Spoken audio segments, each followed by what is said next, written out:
അത് അവസാനിക്കുവാനായിട്ട് ഇടയായി. അതാണ് ഒന്നാമത്തെ സാമ്രാജ്യം. അത് സിംഹം അതിന് ചിറക് പറഞ്ഞുപോയി. എന്നാൽ ചിറക് പറഞ്ഞു പോയതിനു ശേഷം വീണ്ടും അതിനെ നിവർത്തി നിർത്തി എന്ന് നമ്മൾ വായിക്കുന്നുണ്ട്.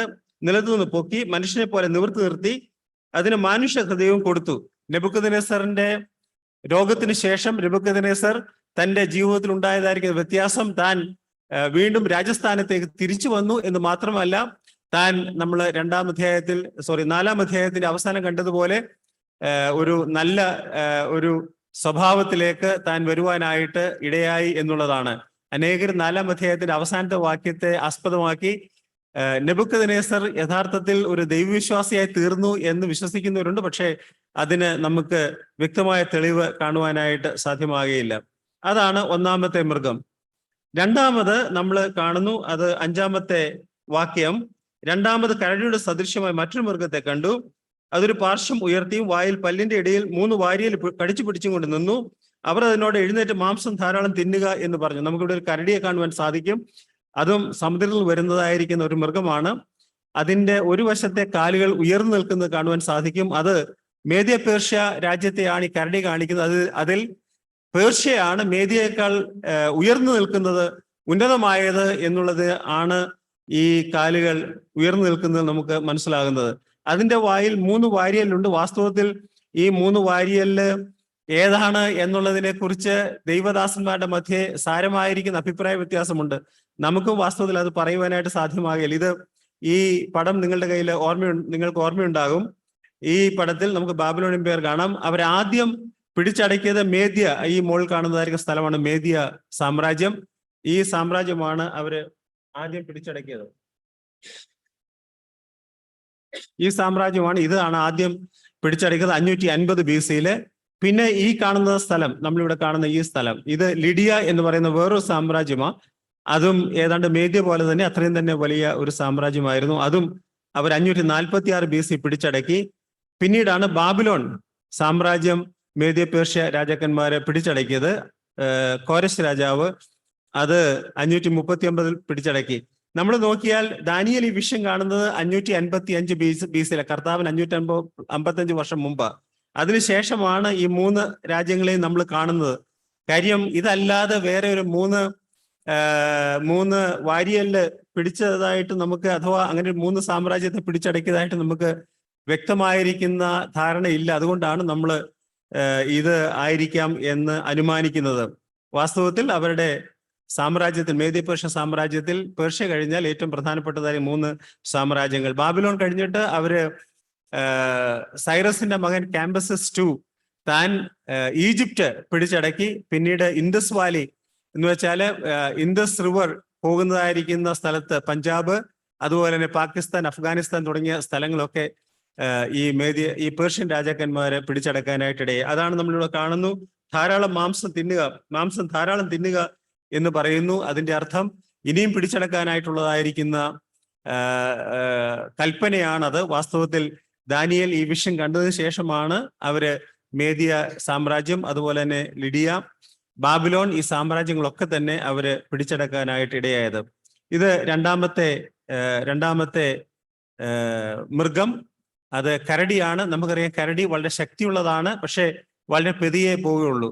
നമ്മൾ സിംഹത്തെ കുറിച്ച് കണ്ടു. ബാബിലോൺ സാമ്രാജ്യം, അതിനെക്കുറിച്ച് നമുക്കറിയാം, അത് ഓട്ടോക്രസി എന്ന് വെച്ചാൽ എന്ത് വേണമെങ്കിലും തീരുമാനിച്ച് ചെയ്യുന്നതായിരിക്കുന്ന പ്രകൃതം, അതാണ് ഓട്ടോക്രസി. എന്നാൽ മേദ്യ പേർഷ്യ രാജാക്കന്മാരുടെ രീതി എന്ന് പറയുന്നത് ബ്യൂറോക്രസി എന്ന് വെച്ചാൽ എല്ലാം മുറ പോലെ പടി പോലെ നടക്കുന്നതായിരിക്കുന്ന ആ രീതി എന്ന് വെച്ചാൽ, ബ്യൂറോക്രസി വെച്ചാല് ഉദ്യോഗസ്ഥ ഭരണം എന്നാണ് ആ വാക്കിന്റെ അർത്ഥം. മൂന്നാമത്തെ സാമ്രാജ്യം നമുക്കറിയാം 6-ാം വാക്യത്തിൽ. പിന്നെ പുള്ളിപ്പുലിക്ക് സദൃശമായ മറ്റൊന്നിനെ കണ്ടു. അതിന്റെ മുതുകത്ത് പക്ഷിയുടെ 4 ചിറകുണ്ടായിരുന്നു, മൃഗത്തിന് 4 തലയും ഉണ്ടായിരുന്നു, അതിന് ആധിപത്യം ലഭിച്ചു എന്ന് കാണുന്നു. പുള്ളിപ്പുലി എന്ന് പറയുന്നത് അത് ഗ്രീക്ക് സാമ്രാജ്യത്തെയാണ് കാണുന്നത്. പുള്ളിപ്പുലി വാസ്തവത്തിൽ പുള്ളിപ്പുലിയേക്കാൾ വേഗത്തിൽ പറക്കുന്നതായിരിക്കുന്ന, അഥവാ ഓടുന്നതായിരിക്കുന്ന അനേക മറ്റു മൃഗങ്ങളുണ്ട്. പുള്ളിപ്പുലി അല്ല ഏറ്റവും വേഗത്തിൽ ഓടുന്നത്. പക്ഷേ ഇവിടെ നമുക്കറിയാം ഈ പുള്ളിപ്പുലിക്ക് 4 ചിറകുണ്ടായിരുന്നു. അലക്സാണ്ടർ ചക്രവർത്തിയാണ് ഈ ചിറക് കാണിക്കുന്നത്. വളരെ വേഗം, കേവലം 10-12 വർഷം കൊണ്ട് ഈ ലോകത്തിൽ തനിക്ക് അറിയാവുന്ന എല്ലാ സാമ്രാജ്യങ്ങളെയും പിടിച്ചടക്കാനായിട്ട് അലക്സാണ്ടർ ചക്രവർത്തി കഴിഞ്ഞു എന്നുള്ളതാണ്. അവിടെ നമ്മൾ വായിക്കുന്നു, അതിനുശേഷം 6-ാം വാക്യത്തിൽ മൃഗത്തിന് 4 തലയും ഉണ്ടായിരുന്നു. അലക്സാണ്ടർ വളരെ വേഗം പ്രതീക്ഷിക്കാതെയാണ് താൻ മരിക്കാനായിട്ട് ഇടയായത്. അതിനുശേഷം തന്റെ സാമ്രാജ്യം 4 ഭാഗങ്ങളായിട്ട് അത് തിരിയാനായിട്ട് 4 ഭാഗങ്ങളായിട്ട് ഡിവൈഡ് ചെയ്തു പോകുവാനായിട്ടിടെ തന്റെ 4 ജനറൽസ് തന്റെ സാമ്രാജ്യം 4ആയിട്ട് വിഭാഗിച്ച് എടുക്കുവാനായിട്ടിടെ അതാണ് 4 തല കാണിക്കുന്നത്. 4ആയിട്ട് ഈ സാമ്രാജ്യത്തെ വിഭാഗിച്ചതാണ് നമുക്ക് 4 തലയായിട്ട് കാണാനായിട്ട് കഴിയുന്നത്. അതിന് ആധിപത്യം ലഭിച്ചു എന്ന് നമ്മൾ കണ്ടു. ആധിപത്യം ലഭിച്ചു എന്ന് പറഞ്ഞാൽ മറ്റ് സാമ്രാജ്യങ്ങളോട്, ഉദാഹരണത്തിന് മേദ്യ-പേർഷ്യ സാമ്രാജ്യത്തോട് പറഞ്ഞ എന്താ? ധാരാളം മാംസം തിന്നാൻ പറഞ്ഞു എന്ന് വെച്ചാൽ നിങ്ങൾ പോയി കീഴടക്കിക്കോളാൻ പറഞ്ഞു. പക്ഷേ ഗ്രീക്ക് സാമ്രാജ്യത്തിന് ആധിപത്യം ലഭിച്ചു എന്ന് വെച്ചാൽ ദൈവം തന്നെയാണ് അവർക്ക് ഈ വിജയം കൊടുത്തത് എന്ന് സാരം.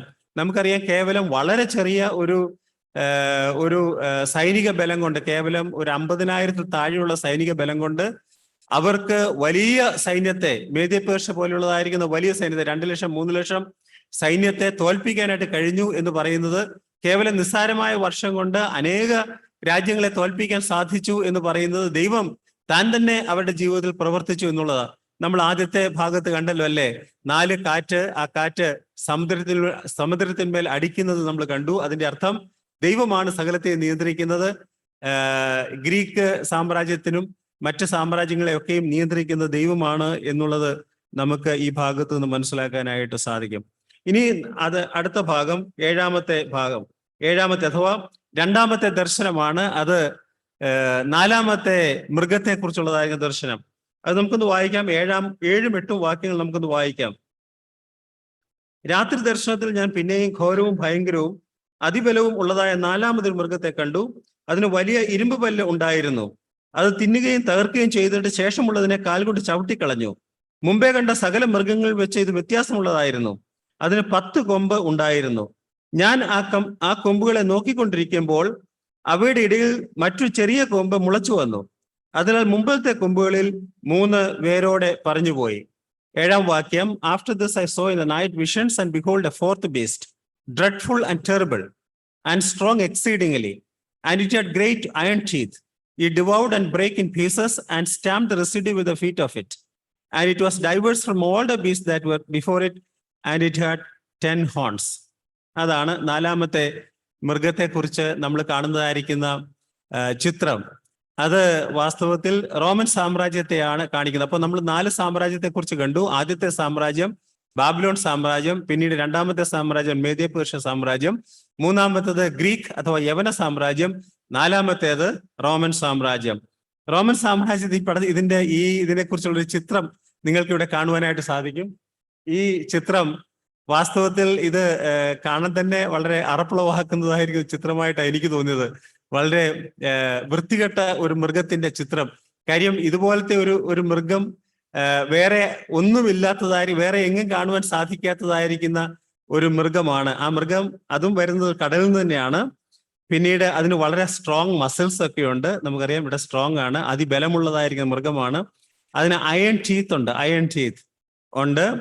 അതിന് 10 കൊമ്പുണ്ട്. അപ്പൊ ഈ മൃഗത്തെ കുറിച്ച് പിന്നെ അതിന് താമ്രനഖമുണ്ട് എന്ന് നമ്മൾ വായിക്കുന്നുണ്ട്.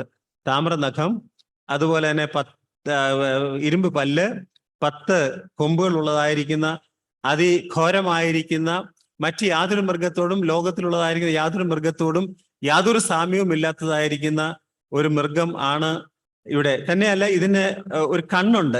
ഇതിന് മാനുഷിക നിലയിലുള്ളതായിരിക്കുന്ന കണ്ണുണ്ട്. കണ്ണ് ഉണ്ട്, 10 കൊമ്പുണ്ട്, അയൺ ടീത്ത് ഉണ്ട്, സ്ട്രോങ് മസിൽസ് ഉണ്ട്, അതുപോലെ തന്നെ താമ്ര നഖങ്ങളുണ്ട്. അതാണ് നമ്മൾ ഈ ഭാഗത്ത് വാസ്തവത്തിൽ ഈ മൃഗത്തെ കുറിച്ച് 7-ാം അധ്യായത്തിൽ വായിക്കുന്നതായിരിക്കുന്ന ഡീറ്റെയിൽസ്. നമ്മൾ നെബൂഖദ്നേസർ 2-ാം അധ്യായത്തിൽ കണ്ട സ്വപ്നത്തിൽ നമുക്കറിയാം അത് കാണിക്കുന്നത് ലെഗ്സ് ആണ് കാണിക്കുന്നത്. മലയാളത്തിൽ കാൽപാതി എന്നാണ് രേഖപ്പെടുത്തിയിരിക്കുന്നത്. ഇംഗ്ലീഷിൽ ലെഗ്സ് എന്നാണ് രേഖപ്പെടുത്തിയിരിക്കുന്നത്. ലെഗ്സ് ഉണ്ടാക്കിയിരിക്കുന്നത് നമുക്കറിയാം അത് അയൺ കൊണ്ടാണ്, സ്ട്രോങ് അയൺ കൊണ്ടാണ് അത് ഉണ്ടാക്കിയിരിക്കുന്നത്. ലെഗ്സ് ആണ് നെബൂഖദ്നേസറിന്റെ ഡ്രീമിൽ കാണുന്നതായിരിക്കുന്ന 4-ാമത്തെ സാമ്രാജ്യം. അപ്പൊ നമ്മൾ ഇത് രണ്ടും നമുക്ക് കാണാൻ കഴിയും. ഇവിടെ നെബൂഖദ്നേസർ കണ്ടതായിരിക്കുന്ന സ്വപ്നം, ആ സ്വപ്നത്തിൽ അതിൽ 4 ആണ് റോമൻ സാമ്രാജ്യം. പക്ഷേ ദാനിയേൽ കാണുന്നതായ മൃഗം അതിഘോരമായിരിക്കുന്ന ഭയങ്കരമായിരിക്കുന്ന ഒരു മൃഗത്തെ നമുക്ക് ഇവിടെ കാണാനായിട്ട് സാധിക്കും. നമ്മൾ അതിനെക്കുറിച്ച് ഉണ്ടാക്കിയ ചാർട്ട് നമുക്കറിയാം. റോം 146 BC വാസ്തവത്തിൽ അവര് ഗ്രീക്കിനെ ആക്രമിച്ച് കീഴടക്കുന്നത്. പ്രധാനപ്പെട്ട അനേക രാജാക്കന്മാർ അവരുടെ ഉണ്ടായിരുന്നു. അഗസ്റ്റസ് സീസറാണ് ആദ്യത്തെ അവരുടെ ചക്രവർത്തി. പിന്നീട് വെസ്പാനിയസ് ആണ്, വെസ്പേഷ്യൻ ചക്രവർത്തിയാണ് AD 70 യെരുശലേം ആക്രമിച്ച് കീഴടക്കിയത്. അതുപോലെ കോൺസ്റ്റന്റൈൻ ചക്രവർത്തിയാണ് ആദ്യം ക്രിസ്തുമാർഗം സ്വീകരിച്ചത്. അങ്ങനെയുള്ള ചക്രവർത്തിമാരെ കുറിച്ച് നമുക്ക് കാണാനായിട്ട് കഴിയും. അവരുടെ ഭരണരീതി എന്ന് പറയുന്നത് ഡെമോക്രസി എന്ന് പറയുമ്പോൾ നമുക്ക് തോന്നും ഇന്നത്തെ ഡെമോക്രസിയുമായിട്ട് ഭയങ്കര വ്യത്യാസമുണ്ട് കേട്ടോ. അന്നത്തെ ഡെമോക്രസി, അന്ന് വാസ്തവത്തിൽ നോബിൾ ആയിട്ടുള്ള ആൾക്കാർക്ക്, എന്ന് വെച്ചാൽ സമൂഹത്തിലെ ഉന്നതന്മാരായ ധനവാന്മാരായിരിക്കുന്ന ആൾക്കാർക്ക് മാത്രമേ വോട്ടവകാശമുള്ളൂ. സ്ത്രീകൾക്കില്ല, സ്ലേവ്സിനില്ല, സാധാരണ ജനങ്ങൾക്കൊന്നും വോട്ടവകാശമില്ല. അവര് തെരഞ്ഞെടുക്കും. അതിൽ പ്രധാനപ്പെട്ട 2 വ്യക്തികൾ ആണ് അവര് അനേകരെ തെരഞ്ഞെടുക്കും, ഓഫീഷ്യൽസിനെ തെരഞ്ഞെടുക്കും. 2 വ്യക്തികൾ, ആ 2 വ്യക്തികൾ ഒരാള് മിലിറ്ററി റൂളർ ആയിരിക്കും, ഒരാള് താൻ ഭരണം ചെയ്യുന്ന വ്യക്തിയായിരിക്കും. അവരൊരു വർഷത്തേക്കാണ് അവരുടെ ഭരണരീതി. അതാണ് റോമൻ ഡെമോക്രസി എന്ന് പറയുന്നത്. നമ്മുടെ ഡെമോക്രസിയുമായിട്ട് ഭയങ്കര വ്യത്യാസമാണ്. അവര് സാധാരണക്കാർക്ക് വോട്ട് ഒന്നുമില്ലാത്ത ഡെമോക്രസി. പക്ഷെ നമുക്കറിയാം ഡെമോക്രസി എന്ന് പറയുന്നത് ഒരു പരാജയമാണ്. അത് റോമൻ ഭരണക്രമത്തിൽ മാത്രമല്ല, ഇന്നും ഡെമോക്രസി വാസ്തവത്തിൽ പരാജയം തന്നെയാണ്. വാസ്തവത്തിൽ നമ്മൾ നോക്കിയാൽ കർത്താവായ യേശു ക്രിസ്തുവിന്റെ മധ്യാകാശം അഥവാ നമ്മുടെ സഭയുടെ ഉൾപ്രാവണം കഴിഞ്ഞാൽ പിന്നെ ഡെമോക്രസി ഭൂമിയിൽ ഉണ്ടാവില്ല. നമുക്ക് പിന്നെ ഡെമോക്രസി കാണാൻ സാധിക്കത്തില്ല. പിന്നെ നമ്മൾ കാണുന്നതായിരിക്കും അന്തിക്രിസ്തുവിന്റെ ഭരണക്രമത്തിൽ ഡെമോക്രസി ഇല്ല. അതുപോലെ തന്നെ കർത്താവായ യേശു ക്രിസ്തുവിന്റെ ഭരണക്രമത്തിലും ഡെമോക്രസി ഇല്ല. കർത്താവായ യേശു ക്രിസ്തുവിന്റെ ഭരണക്രമം ഏതാ? നമ്മൾ പല പ്രാവശ്യം പറഞ്ഞിട്ടുള്ളതാ. ഏതാ അത്? എന്താ ഓർമ്മയുണ്ടോ? എന്തോ ഉറക്കെ പറഞ്ഞോ മോളെ. അത് എന്തോ തിയോക്രസി ആണോ? നമ്മൾ ഏകാധിപത്യം. കർത്താവായ യേശു ക്രിസ്തുവിന്റെ ഭരണക്രമം എന്ന് പറയുന്നത് ഓട്ടോക്രസിയാണ്. കർത്താവ് താൻ തന്നെയാണ് ഭരിക്കുന്നത്.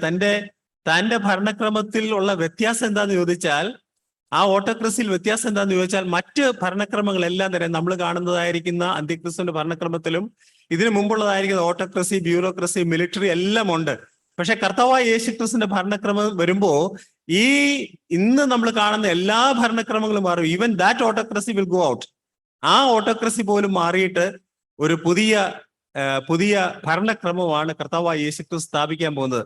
പക്ഷെ അതിന്റെ വ്യത്യാസം എന്താ വെച്ചാൽ, കർത്താവായ യേശു ക്രിസ്തു താൻ തന്നെയാണ് ഭരിക്കുന്നത്, തന്റെ ഹിതാനുസരണം ഭരിക്കുന്നത്, താൻ ഇരുമ്പ് കോൽ കൊണ്ട് ഭരിക്കുന്നവർ. എന്ന് വെച്ചാൽ ആർക്കും, ഒരു മനുഷ്യനും തെറ്റ് ചെയ്യുവാൻ സാധ്യമാകാത്ത രീതിയിൽ കർത്താവായ യേശു ക്രിസ്തുവിൻ വളരെ ന്യായയുക്തമായിട്ട് കറക്റ്റായിട്ട് ഭരിക്കും. നമുക്കറിയാം പല രാജ്യങ്ങളും ഉണ്ട്, ഗൾഫ് രാജ്യങ്ങളിലൊക്കെ ഈ ഭരണകർത്താക്കൾ മാത്രം ഭരിക്കുന്ന രാജ്യങ്ങളുണ്ട്.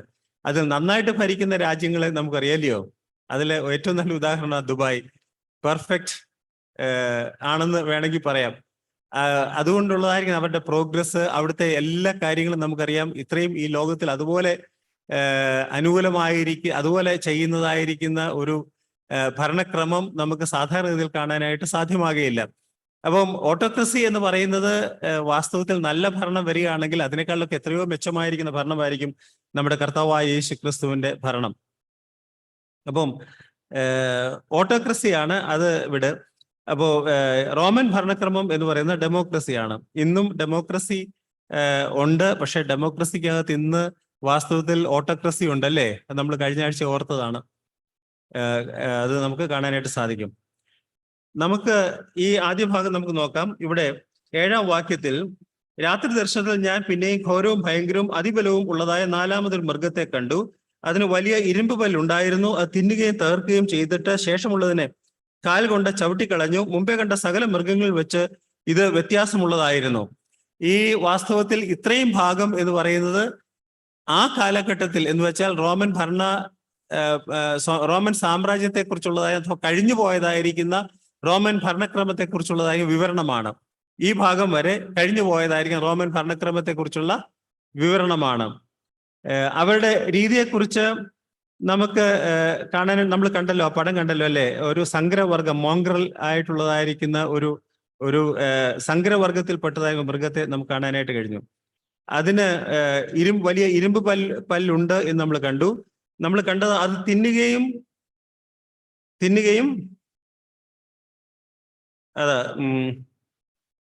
തിന്നുകയും തകർക്കുകയും ചെയ്തിട്ട് ശേഷമുള്ള കാലുകൊണ്ട് ചവിട്ടിക്കളഞ്ഞു. അത് വളരെ രസകരമായ അത് വളരെ പ്രത്യേകമായി അതിന്റെ സ്വഭാവത്തെക്കുറിച്ച് നമുക്ക് മനസ്സിലാക്കാനായിട്ട് സാധിക്കും. തിന്നുക എന്നതിന്റെ അർത്ഥം വാസ്തവത്തിൽ അതിനെ ആ വസ്തുവിനെ നശിപ്പിച്ചിട്ട് ആ വസ്തുവിലൂടെ നമുക്ക് ഫലം ലഭിക്കുക അല്ലേ. നമ്മൾ എന്തെങ്കിലും കഴിക്കുമ്പോൾ ആ വസ്തു നമ്മൾ നശിച്ചു പോകും അല്ലേ, അത് പിന്നെ ഉണ്ടാവില്ല. ഉദാഹരണം, നമ്മൾ ആഹാരം കഴിക്കുമ്പോൾ ആഹാരം തീർന്നു പോകും, പക്ഷെ നമ്മുടെ ശരീരത്തിൽ അത് ഫലം ചെയ്യും എന്ന് പറയുന്നത് പോലെ അതിന്റെ അർത്ഥം, തിന്നുക എന്നതിന്റെ അർത്ഥം അനുകൂലിക്കുന്നവരെ, തനിക്ക് അനുകൂലമായിരിക്കുന്ന വസ്തുക്കളെ അത് ഭക്ഷിച്ചിട്ട് അതിന് തന്നെ പ്രയോജനം ഭവിക്കും എന്ന് വെച്ചാൽ, റോമൻ ഭരണക്രമത്തിൽ ഒരു പ്രത്യേകത, ആരെങ്കിലും അവരോട് അടുത്തു നിന്നാൽ അവരെയും അവര് നശിപ്പിക്കും എന്ന് സാരം. അവരോട് അനുകൂലിക്കുന്നവരെ മൃഗം തന്റെ പ്രയോജനത്തിന് ഉപയോഗിച്ച് ഇല്ലാതെയാക്കും എന്ന് വെച്ചാൽ, റോമൻ ഭരണക്രമത്തിന്റെ ഒരു പ്രത്യേകത, അവരുടെ അടുത്ത് നിൽക്കുന്നവരാണെങ്കിൽ അവരെ തന്റെ ആവശ്യങ്ങൾക്ക് വേണ്ടി ഉപയോഗിക്കും എന്നുള്ളതാണ്. പിന്നീട് നമുക്കറിയാം തകർക്കുക എന്ന് വെച്ചാൽ, അവരോട് എതിർത്ത് നിൽക്കുന്നവരാരെങ്കിലും ഉണ്ടെങ്കിൽ അവരെ തകർത്ത് കളയും, അവരെ നശിപ്പിച്ചു കളയും. അതാണ്. അപ്പോ തങ്ങളെ എതിർക്കുന്നവരെ പൂർണ്ണമായിട്ടും തകർക്കുക എന്നുള്ളതാണ്. The nations who oppose the beast, he destroys them using his military, bureaucratic and legal possibilities. അപ്പൊ റോമൻ ഭരണക്രമത്തിന്റെ ഒരു പ്രത്യേകത എന്ന് പറയുന്നത്, തന്നെ സ്നേഹിക്കുന്നവരെ, തന്നോട് അടുത്ത് നിൽക്കുന്നവരെ അവരുടെ ആവശ്യത്തിനായിട്ട് ഉപയോഗിച്ച് അവരെ ഇല്ലാതെയാക്കും. അതുപോലെ തന്നെ ആരെങ്കിലും എതിർത്ത് നിന്നാൽ അവരെയും തകർത്ത് കളയും എന്ന് മാത്രമല്ല, ശേഷിച്ചതിനെ കാൽ കൊണ്ട് ചവിട്ടിക്കളയും എന്ന് വെച്ചാൽ, ന്യൂട്രലായിട്ട് ആരെങ്കിലും ഉണ്ടെങ്കിൽ അവരെയും നശിപ്പിച്ചു കളയും. അപ്പൊ റോമൻ ഭരണത്തിന്റെ ഒരു പ്രത്യേകത എന്ന് പറഞ്ഞാൽ, ആരായിരുന്നാലും അവരുടെ മുമ്പിൽ വരുന്നവർ അവരെ അനുകൂലിച്ചാലും അവരെ എതിർത്താലും എതിർക്കാതെ ഒന്നുമില്ല, ന്യൂട്രലായിട്ട് നിന്നാലും അവരെന്ത് ചെയ്യും? അവരെ നശിപ്പിച്ചു കളയും. വാസ്തവത്തിൽ നമുക്കറിയാം, റോമൻ ഭരണത്തെക്കുറിച്ച് നമ്മൾ നോക്കിയാൽ അവരുടെ രീതി എങ്ങനെ, അവരുടെ ഭരണത്തിന്റെ പ്രത്യേകത ഏതാ? വാസ്തവത്തിൽ നമ്മൾ നോക്കിയാൽ, ഇപ്പൊ ഉദാഹരണത്തിന് ക്രിസ്ത്യാനിറ്റി, രാഷ്ട്രങ്ങൾ മാത്രമല്ല കേട്ടോ അവരുടെ സ്വഭാവം.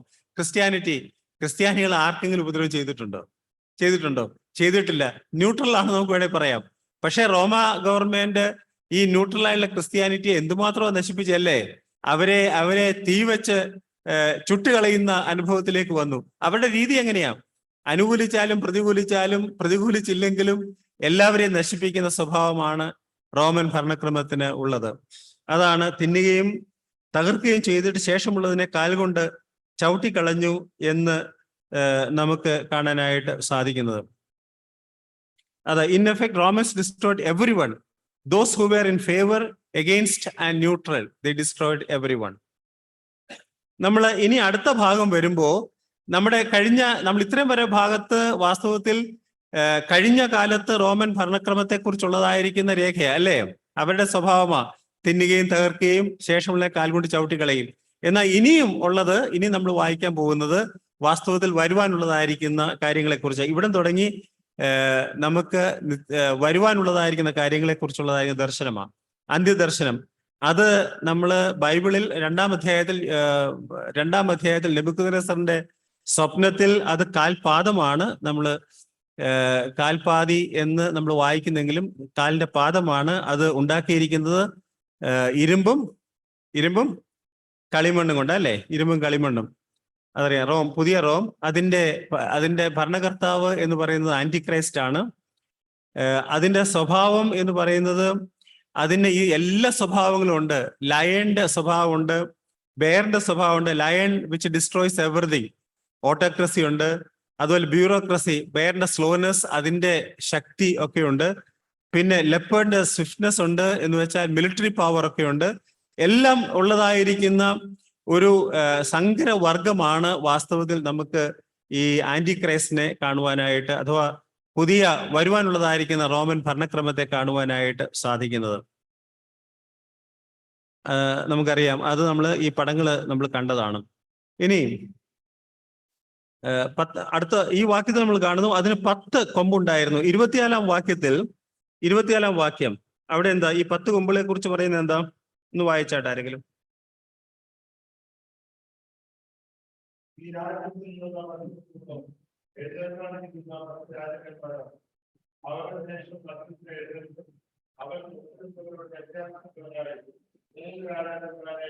വീഴ്ച കളയും.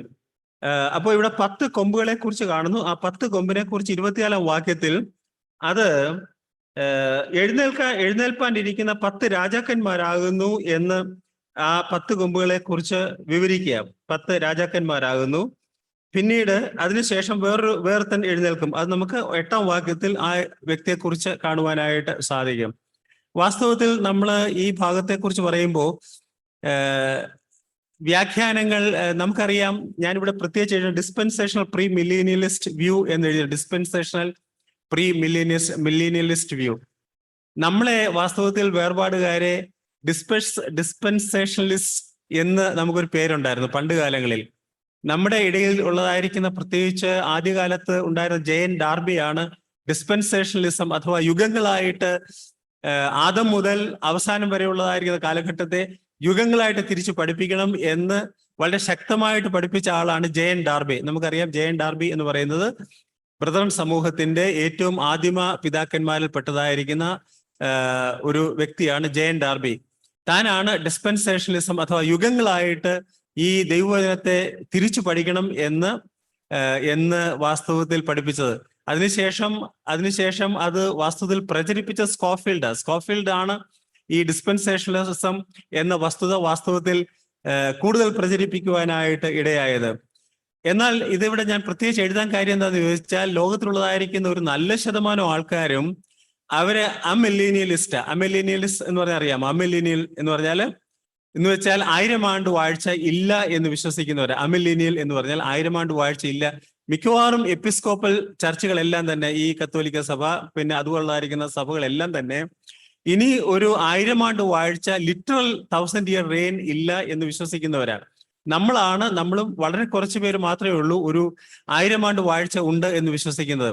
1000 ആണ്ട് വാഴ്ച ഇല്ല എന്ന് വിശ്വസിക്കുന്നവരെ സംബന്ധിച്ചിടത്തോളം ഈ ഭാഗവും കഴിഞ്ഞു പോയതാണ്. കർത്താവായ യേശുക്രിസ്തു ഭൂമി വന്നപ്പോ താൻ തന്റെ രാജ്യം സ്ഥാപിച്ചു എന്നാണ് അവർ വിശ്വസിക്കുന്നത്. അമില്ലേനിയൽസ് വിശ്വസിക്കുന്നത് കർത്താവായ യേശുക്രിസ്തു താൻ ഈ ഭൂമിയിൽ വന്നപ്പോ തന്റെ രാജ്യം സ്ഥാപിച്ചു എന്നാണ് അവർ വിശ്വസിക്കുന്നത്. പക്ഷെ നമ്മൾ വിശ്വസിക്കുന്നത് ഇല്ല, കർത്താവായ യേശുക്രിസ്തു ഈ ഭൂമിയിൽ വന്നപ്പോ താൻ തന്റെ രാജ്യം സ്ഥാപിച്ചില്ല, താൻ തന്റെ രാജ്യം സ്ഥാപിക്കുവാനായിട്ട് വരുന്നതേ ഉള്ളൂ. അതിനു മുമ്പ് നമ്മൾ ഉയർത്തെഴുന്നേറ്റ് സ്വർഗത്തിലേക്ക് പോകും, അഥവാ നമ്മുടെ ഉൾപ്രാവണം അതിനു മുമ്പ് നടക്കും എന്നാണ് നമ്മൾ വിശ്വസിക്കുന്നത്. പ്രീ ട്രിബുലേഷൻ എന്ന് വെച്ചാൽ പീഡനകാലത്തിന് മുമ്പ് നമ്മൾ ഈ ഭൂമിയിൽ നിന്ന് മാറ്റപ്പെടും എന്ന് വിശ്വസിക്കുന്നുണ്ട്. അപ്പോ നമുക്കറിയാം ഈ മൃഗത്തിന് 10 കൊമ്പുണ്ടായിരുന്നു. ഈ 10 കൊമ്പ് 10 രാജാക്കന്മാരാണ് നമ്മൾ പഠിപ്പിക്കുന്നതും വിശ്വസിക്കുന്നതും. ഈ 10 രാജാക്കന്മാർ ഇനി വരുവാനുള്ളതായിരിക്കുന്ന 10 രാജാക്കന്മാർ തന്നെ ആയിരിക്കും എന്നുള്ളതാണ്. നമുക്ക് അറിയാം നമ്മുടെ പിതാക്കന്മാരൊക്കെ വാസ്തവത്തിൽ ഈ 10 രാജാക്കന്മാരെ കുറിച്ച് നമ്മൾ അറിയാം. നമ്മുടെ പിതാക്കന്മാരൊക്കെ സാധാരണ ദശരാഷ്ട്ര സംഘടന എന്ന് ഞങ്ങളുടെ ചെറുപ്പത്തിലൊക്കെ സാധാരണ എപ്പോഴും പ്രസംഗിക്കുന്നത് ദശരാഷ്ട്ര സംഘടന അല്ലേ? ഇച്ചിരി പ്രായമുള്ളവർക്കൊക്കെ അറിയാം. ഇന്ന് നമ്മൾ അങ്ങനെ അത്രയും പ്രസംഗിക്കത്തില്ല. അതിന്റെ കാര്യം എന്താ അറിയാമോ? നമ്മൾ ഈ യൂറോപ്യൻ യൂണിയനൊക്കെ വന്നപ്പോ എല്ലാരും വിചാരിച്ചു അതാണ് ദശരാഷ്ട്രം. അവർ 1, 2, 3, 4 വന്നപ്പോ എല്ലാവരും പറഞ്ഞു ഇപ്പൊ വരും 10 വരും, 10 കഴിഞ്ഞ് വന്നാൽ പിന്നെ എല്ലാം തീരുന്നു പറയും. പിന്നെ 10 പോയി 20 അതൊക്കെ കഴിഞ്ഞപ്പോ ആൾക്കാർക്ക് മനസ്സിലായി ഈ ദശരാഷ്ട്ര സംഘടന എന്ന് പറയുന്നത് തീർച്ചയായിട്ടും 10 രാജാക്കന്മാർ തന്നെ വരണം. പക്ഷെ അത് 10 രാഷ്ട്രങ്ങളാവണം എന്ന് നിർബന്ധമില്ല. ഒരുപക്ഷെ 10 കോൺഫെഡറേഷൻസ് ആവാം, അല്ലേ? അങ്ങനെയും ആവാം. എന്ന് വെച്ചാല് ഇപ്പൊ യൂറോപ്യൻ യൂണിയനിൽ പെട്ടതായിരിക്കും 2-3 രാഷ്ട്രങ്ങൾ ഒരുമിച്ച് ചേർന്നിട്ട് ദർ വൺ കോൺഫെഡറേഷൻ അങ്ങനെ വരും.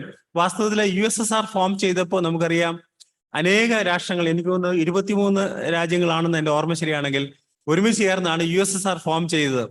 അപ്പോ പെട്ടെന്ന് 23 രാജ്യങ്ങൾ ഒരു രാജ്യമായി, അല്ലേ? USSR ഫോം ചെയ്തപ്പോൾ ഒരു രാജ്യമായി. അതുപോലെ നമുക്കറിയാം ഇന്ത്യ ഫോം ചെയ്തപ്പോൾ എത്ര ചെറിയ ചെറിയ രാജ്യങ്ങൾ ഒരുമിച്ച് ചേർന്നിട്ടാണ് ഇന്ത്യ ഫോം ചെയ്തത്.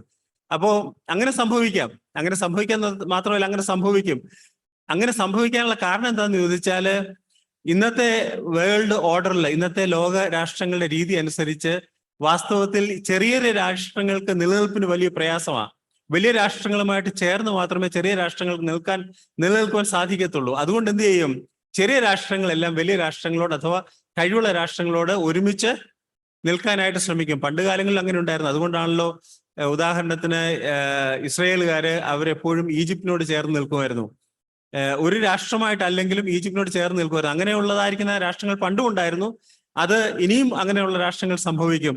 അപ്പോ നമ്മൾ ഈ ദശരാഷ്ട്ര സംഘടന എന്ന് പറയുന്നത് വാസ്തവത്തിൽ 10 വ്യത്യസ്തമായിരിക്കുന്ന രാജ്യങ്ങളാവണം എന്ന് നമ്മൾ ഇപ്പൊ നിർബന്ധം പറയുന്നില്ല. അതിന് പകരം നമ്മൾ പറയുന്നത് it can B 10 individual countries, or it can be 10 some countries plus some confederations, some federation of states, or it can be 10 different states. അതെന്താണെന്ന് നമുക്ക് അറിഞ്ഞുകൂടാ. പക്ഷെ ഒരു കാര്യം ഷുവറാണ്, 10 രാജാക്കന്മാർ അഥവാ 10 അധികാര സ്ഥാനങ്ങൾ അവര് ഒരുമിച്ച് അവരെയാണ് നമുക്ക് ഈ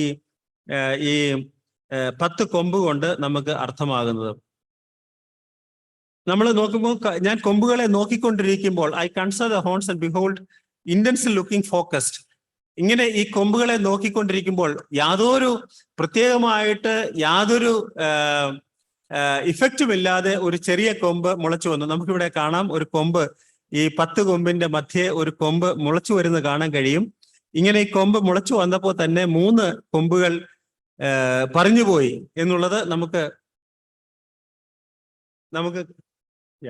3 കൊമ്പുകൾ പറഞ്ഞു പോയതായിട്ട് നമുക്ക് കാണാനായിട്ട് സാധിക്കും. 10 രാജാക്കന്മാരിൽ 3 രാജാക്കന്മാർ ഇത് കയറി വന്നപ്പോൾ തന്നെ പറഞ്ഞുപോയി എന്നുള്ളതാണ്. ഡിസ്ട്രോയിഡ്. ഒരു എഫേർട്ടും എടുക്കാതെ 3 രാജാക്കന്മാർ നശിച്ചു പോയി എന്ന് വെച്ചാൽ ഒരുപക്ഷെ ഈ 3 രാജാക്കന്മാരുടെ പ്രസക്തി ഇല്ലാതായി കാണുമായിരിക്കാം. ഒരു കാര്യം ഷുവറാണ്, നമുക്കറിയാം കൊമ്പ് നോക്കിക്കൊണ്ടിരിക്കുമ്പോൾ ഒരു ചെറിയ കൊമ്പ് എന്ന് പറയുന്നത് അന്തിക്രിസ്തുവിനെ കുറിച്ചാണ് പറയുന്നത്. അന്തിക്രിസ്തു കടന്നു വരുമ്പോ താൻ ഒരു രാജാവായിട്ടല്ല വരുന്നത് എന്നുള്ളത് വളരെ കൃത്യമായിട്ട് നമുക്ക് മനസ്സിലാക്കാനായിട്ട് സാധിക്കും. ഒരു രാജാവായിട്ടല്ല താൻ വരുന്നത് എന്ന് വെച്ചാൽ വളരെ ശക്തനായിരിക്കുന്ന ഒരു നേതാവായിട്ടല്ല അന്തിക്രിസ്തു വരുന്നത്. അങ്ങനെയുള്ളതായിരിക്കുന്ന അനേകര് വാസ്തവത്തിൽ ചരിത്രത്തിലുണ്ടല്ലേ, ഒരുപാട് പേരുണ്ട്. നമുക്കറിയാം ഇന്ത്യയുടെ ഭരണാധികാരി ഏതെങ്കിലും ഭരണാധികാരികളുടെ വീട്ടിൽ നിന്നാണോ വന്നേ? ഇന്ത്യയുടെ ഇന്നത്തെ ഭരണാധികാരി അല്ല, താൻ വളരെ സാധാരണ കുടുംബത്തിൽ നിന്നാണ് വന്നേ. അതുപോലെ നെപ്പോളിയനും ഹിറ്റ്ലറും മറ്റ് വിവിധമായിരിക്കുന്ന ഭരണാധികാരികളൊക്കെ അവരെല്ലാം സാധാരണ ജനറൽസ് ആയിട്ടൊക്കെ വന്ന് അവര് ഭരണം പിടിച്ചെടുത്ത് രാജാക്കന്മാരായ ആൾക്കാരാ. അപ്പോ അങ്ങനെയുള്ളതായിരിക്കുന്ന ഒരു വ്യക്തിത്വമായിരിക്കും അന്തിക്രിസ്തു എന്നുള്ളത് നമുക്ക് മനസ്സിലാക്കാനായിട്ട് സാധിക്കും. അന്തിക്രിസ്തുവിനെ കുറിച്ച് 1-2 കാര്യങ്ങൾ മാത്രം നമ്മൾ ഈ ഭാഗത്തുനിന്ന് പഠിക്കുമ്പോൾ നമുക്ക് പ്രത്യേകം മനസ്സിലാക്കാൻ കഴിയുന്ന ഒന്ന്, അന്തിക്രിസ്തു പഴയ റോമൻ സാമ്രാജ്യത്തിൽ നിന്ന് വേണം വരാനായിട്ട് എന്നുള്ളതാണ്. അന്തിക്രിസ്തു ആരാണ്, എവിടെ നിന്നാണ് വരുന്നത് എന്നുള്ളതായിരിക്കുന്ന ചോദ്യം സാധാരണ ചോദിക്കുമ്പോൾ ആൾക്കാർ ഒരുപാട് പറയും ഇന്ന ആളാണ്. ചില ആൾക്കാർ പറയും പോപ്പാണെന്ന് പറയും. പോപ്പാണ് എന്ന് പറയുന്നതിനോട് എനിക്ക് യാതൊരു യോജിപ്പും ആ വിഷയത്തിലില്ല. അത് അല്ല എന്ന് ചിലർ അങ്ങനെ വിചാരിക്കുന്നുണ്ട്.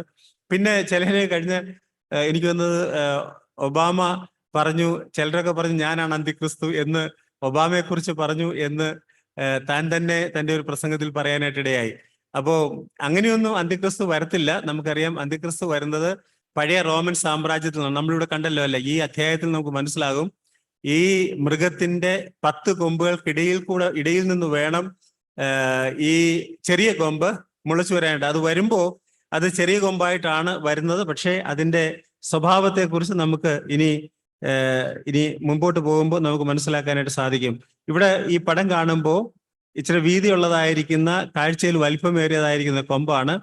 അതിന് 2 കണ്ണുണ്ട്, അതുപോലെ വലിയ ഒരു വായുണ്ട്, വമ്പ് പറയുന്ന വായുണ്ട്, അതുപോലെ തന്നെ നല്ല വലിയ കണ്ണുണ്ട്. അത് തനിയെ മുളച്ചു വരുന്നതാണ് നമുക്ക് ഈ ഭാഗത്ത് ഈ ചിത്രത്തിൽ കാണുവാനായിട്ട് സാധിക്കുന്നത്.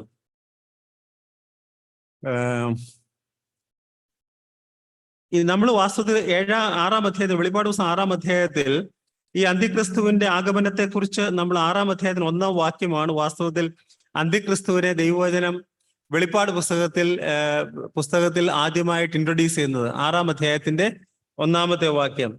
അവിടെ നമ്മൾ വായിക്കുന്നത് അന്തിക്രിസ്തുവിനെ കുറിച്ച്, കുഞ്ഞാട് മുദ്രകൾ ഒന്ന് പൊട്ടിച്ചപ്പോൾ നീ വരിക എന്ന 4 ജീവികൾ ഒന്ന് ഇടിമുഴക്കം പോലെ പറയുന്നു ഞാൻ കേട്ടു. അപ്പോൾ ഞാൻ ഒരു വെള്ളക്കുതിരയെ കണ്ടു, അതിന്മേൽ ഇരിക്കുന്നവന്റെ കയ്യിൽ ഒരു വില്ലുണ്ട്, അവനൊരു കിരീടവും ലഭിച്ചു, അവൻ ജയിപ്പാനായും പുറപ്പെട്ടു. അവിടെ ഈ അന്തിക്രിസ്തുവിന്റെ ആഗമനത്തെ കുറിച്ച് നമ്മൾ കാണുമ്പോൾ നമ്മൾ കാണുന്നത് അതൊരു വെള്ളക്കുതിരയല്ല വരുന്നത്. വെള്ള എന്തിനാ കാണിക്കുന്നത്? സമാധാനത്തെ അല്ലേ? സാധാരണഗതിയിൽ വെള്ള കാണിക്കുന്നത് സമാധാനത്തെയാണ്. സമാധാനം ദൂതനായിട്ടാണ് വരുന്നത്. നമുക്കറിയാം അന്തിക്രിസ്തു വരുമ്പോ വാസ്തവത്തിൽ കർത്താവായ യേശുക്രിസ്തു മഹത്വ പ്രത്യക്ഷത്തോടെ നമ്മൾ ഈ ഭൂമിയിൽ നിന്ന് മാറ്റപ്പെടും. ഭൂമിയിൽ നിന്ന് മാറ്റപ്പെട്ട് കഴിഞ്ഞാൽ പിന്നെ പ്രാവചനികമായി ഏറ്റവും ആദ്യം സംഭവിക്കേണ്ട വിഷയം എന്താണെന്ന് അറിയാമോ? ഒരു മിഡിൽ ഈസ്റ്റ് പീസ് ട്രീറ്റി അഥവാ ലോക സമാധാനം എന്ന് വേണേൽ പറയാം, അല്ലെങ്കിൽ മിഡിൽ ഈസ്റ്റ് പീസ് ട്രീറ്റി എന്ന് വേണേൽ പറയാം എന്ന് നമുക്ക് വിചാരിക്കാം. എന്ന് വെച്ചാൽ ഈ മിഡിൽ ഈസ്റ്റ് രാഷ്ട്രങ്ങളും യഹൂദനുമായിട്ട് ഒരു പീസ് ട്രീറ്റി ഉണ്ടാവും. അതെപ്പോഴാണ് ഉണ്ടാവുന്നേ? നമ്മള് ഈ ഭൂമിയിൽ നിന്ന് മാറ്റപ്പെട്ട് കഴിഞ്ഞ ശേഷം ആ ട്രീറ്റി തുടങ്ങുന്ന ദിവസം, അത് എന്നൊപ്പെടുന്നോ ആ ദിവസം തുടങ്ങിയാണ് 7 വർഷക്കാലം ഉള്ള പീഡനകാലം ആരംഭിക്കുന്നത്. നമ്മൾ ഈ ഭൂമിയിൽ നിന്ന് മാറ്റപ്പെട്ട് കഴിഞ്ഞിട്ടേ അത് സംഭവിക്കത്തുള്ളൂ എന്നുള്ളതാണ്. നമ്മൾ സാധാരണ ഇത് പറയും, നമ്മൾ ആദ്യം ഉയർത്തെഴുന്നേൽക്കും, നമ്മൾ പോകും, അതിനുശേഷമാണ് പീഡനകാലം എന്ന് പറയുമ്പോൾ നമ്മൾ പെട്ടെന്ന് സാധാരണഗതിയിൽ ഓർക്കും പീഡനകാലം ഇമ്മീഡിയറ്റ് ആയിട്ട് ആരംഭിക്കും എന്ന് നമ്മൾ ഓർക്കും, അല്ലേ? നമ്മൾ ഓർക്കുന്നത് എങ്ങനെയാ? ഇന്ന് നമ്മൾ സ്വർഗത്തിലേക്ക് പോയാൽ നാളെ രാവിലെ തുടങ്ങി പീഡനകാലമാണ് എന്ന് ആരംഭിക്കും. അങ്ങനെയല്ല ദൈവവചനം പറയുന്നത്. അതിനുശേഷം സംഭവിക്കേണ്ട ഏറ്റവും പ്രധാനപ്പെട്ടതായിരിക്കുന്ന കാര്യമാണ് മിഡിൽ ഈസ്റ്റ് പീസ് ട്രീറ്റി. അതാണ് ഇവിടെ 6-ാം അധ്യായത്തിൽ വാസ്തവത്തിൽ ആ വ്യക്തിയാണ് ഇൻട്രൊഡ്യൂസ് ചെയ്യുന്നത്. ആ വ്യക്തിയെ കുറിച്ച് വായിക്കുന്നത് എന്താ? അവനൊരു വെള്ളക്കുതിരപ്പുറത്താ വരുന്നത്. എന്ന് വെച്ചാൽ ഒരു സമാധാന ദാതാവായിട്ട്, സമാധാനത്തിന്റെ നേതാവായിട്ടാണ് ഈ മനുഷ്യൻ വരുന്നത്.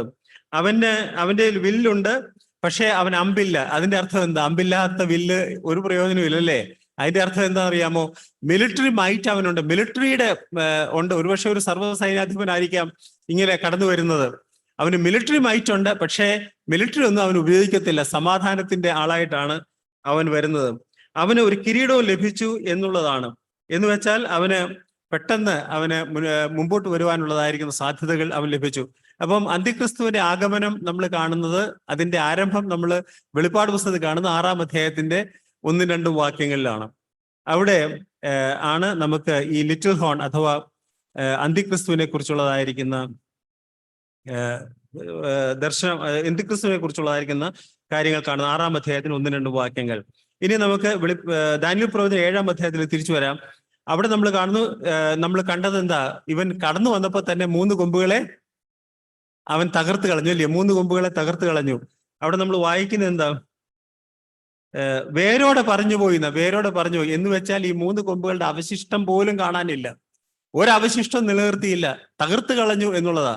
അതിനെ പൂർണ്ണമായിട്ട് മാറ്റിക്കളയാനായിട്ട് ഇടയായി എന്നുള്ളതാണ്. അതുപോലെ തന്നെ ഈ 3 കൊമ്പുകളെ കുറിച്ച് നമ്മൾ കാണുന്നത്, അത് പറഞ്ഞു പോവുകയാണ്, പറിച്ചു കളയുകയല്ല. എന്ന് വെച്ചാൽ അതിന്റെ പ്രസക്തി ഈ ദേഹം വന്നു കഴിഞ്ഞപ്പോ, അന്തിക്രിസ്തു വന്നു കഴിഞ്ഞപ്പോ ഈ 3 രാഷ്ട്രങ്ങളുടെ പ്രസക്തി നഷ്ടപ്പെട്ടു എന്നുള്ളതാണ്.